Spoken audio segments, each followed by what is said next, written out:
Exit poll तो मेरा हाथ में नहीं है, वो जो कर रहे हैं उनका ऑफिस हाउस का हाथ में है। लेकिन एग्जिट पोल जो बोलता है वो गलती होता है। पहले एक मजाक था बंगाल में, ये वेदर ऑफिस वेदर रिपोर्ट जब बोलेगा आज बारिश होगा उस दिन गर्म होगा, पूरा उल्टा बोलते हैं। ये exit poll baseless, most of them are baseless. आप उनको उसको जो दिखा रहा है उसका 2000 लास्ट टाइम का रिकॉर्ड चेक कीजिए।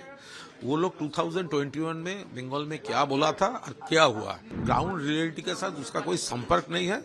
हम लोग उसका ऊपर वो कोई इम्पोर्टेंस हम नहीं दे रहे हैं। जो एग्जिट पोल्स एकदम तृणमूल कांग्रेस को डुबा रहा था, फिर जब तृणमूल कांग्रेस उभरती हुई ऊपर आई तब ये लोग जो एग्जिट पोल्स को, किसी ने माफी मांगा, किसी ने ये कहा हमसे गलती हो गई, हमको तो और कुछ और सीखना है। आपको जमीनी स्तर पे रहने से और एकदम निष्पक्ष रूप से अगर आप एग्जिट पोल करें तो आपको निष्पक्ष मूल्यांकन भी मिलेगा।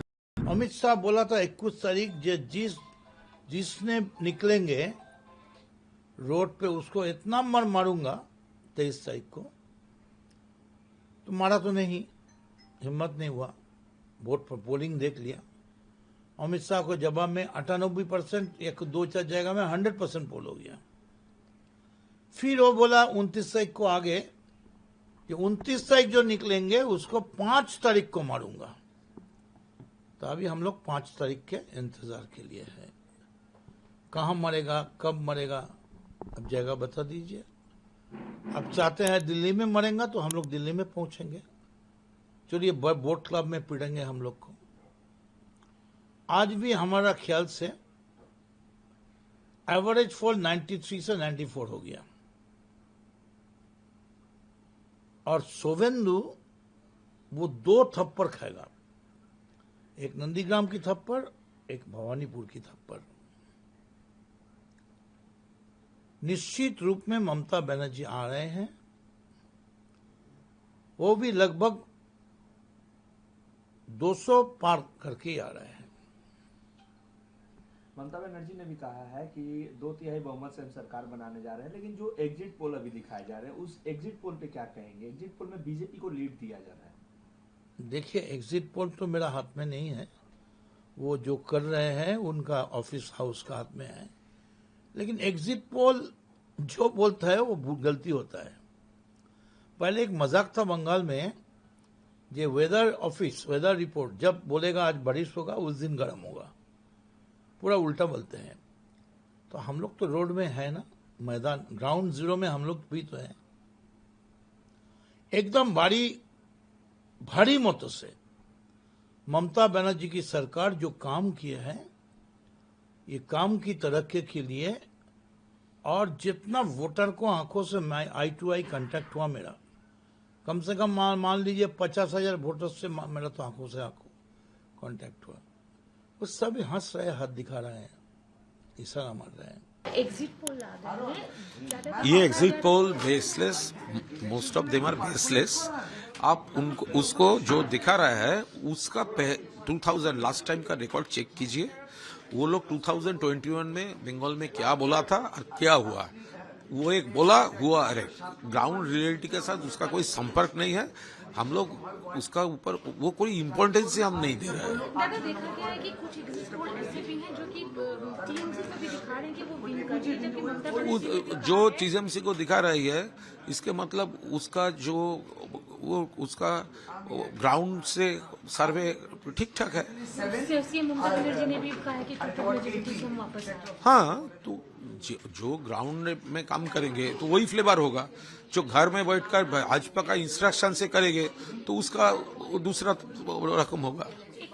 कितनी सीटें आप मान रहे हैं कि हम लोग 235 प्लस, और BJP will not cross 50। The elections complete हो गए, एग्जिट पोल्स आ गए हैं। देखा गया है कि इस बार कुछ एग्जिट पोल ऐसे हैं जो कि टीएमसी को क्लीन स्वीप दे रहे हैं, तो कुछ बीजेपी को भी दे रहे हैं। इसे कैसे देखते? पहले तो बात है कि इतनी उतावले होने की कोई जरूरत नहीं है।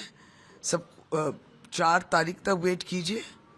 हाँ, जिस तरीके से इलेक्शन हुआ और जिस तरीके से लोगों की भावनाओं को उछाला गया, जिस तरीके से लोगों को परेशान किया गया, और जिस तरीके से आज निर्वाचन के दिन जो लोग निकले थे, वोटर्स थे, वो सब वोटर्स है, यहाँ के बंगाल में रहते हैं, और उन पर जिस तरीके के उनके संग जिस तरीके की सेंट्रल फोर्स ने आचरण किए, ये सब की जिम्मेदारी सीआई को भी लेना होगा और लेना होगा केंद्र सरकार को भी। यही आज बंगाल देखने को मिला है। 4 तारीख को ये बंगाल की जनता, जिसको कुछ बहुतों को आपने वंचित किया वोट देने से, और जो वोट देने गए थे उन पर जिस तरीके का आचरण हुआ, अपमान हुआ है, ये सब का जवाब 4 मई को आप देखिए। एग्जिट पोल्स तो बाजार तो गर्म करना है। ऐसे एग्जिट पोल्स हम लोग पहले भी देखे हैं, जो एग्जिट पोल्स एकदम तृणमूल कांग्रेस को डुबा रहा था। फिर जब तृणमूल कांग्रेस उभरती हुई ऊपर आई, तब ये लोग जो एग्जिट पोल्स को, किसी ने माफी मांगा, किसी ने ये कहा हमसे गलती हो गई, हमको तो और कुछ और सीखना है, तो ये सब चलता है। हालांकि दीदी ने दावा किया है कि 2/3 मेजोरिटी से फिर से टीएमसी एकदम जरूर आपको जमीनी स्तर पे रहने से और एकदम निष्पक्ष रूप से अगर आप एग्जिट पोल करें तो आपको निष्पक्ष मूल्यांकन भी मिलेगा। एक क्वेश्चन और, ये फेज 2 में एक व्यक्ति की मौत हुई है। इलेक्शन कमीशन का कहना है कि बीमार हो गए थे, उम्र थी उनकी, जिसकी वजह से उनकी मौत। नहीं तो इलेक्शन कमीशन मानने से उसी को हम भगवत गीता मानेंगे, ऐसा भी तो कुछ बात नहीं है। उनको भी तो प्रमाण करना है। ये बात साफ तौर से सेंट्रल फोर्स की लाठीचार्ज हुई, वो इलेक्शन वोट देने ही आए थे, और उनके संग जो बर्ताव हुआ था, उसके बाद जो मार वो खाए, उसके बाद आमता हॉस्पिटल में उनकी मृत्यु हुई। यही सही है, और इसी ब्रुटैलिटी और इस अत्याचार के विरुद्ध ही हम लोग कह रहे हैं कि आज केंद्र सरकार, भाजपा की सरकार ने अपनी वाहिनी को छोड़ दिया। उसका नाम था सेंट्रल फोर्स। उनका ये काम नहीं है, लेकिन उनके द्वारा ये काम करवा रहे थे। बीजेपी हारेगी।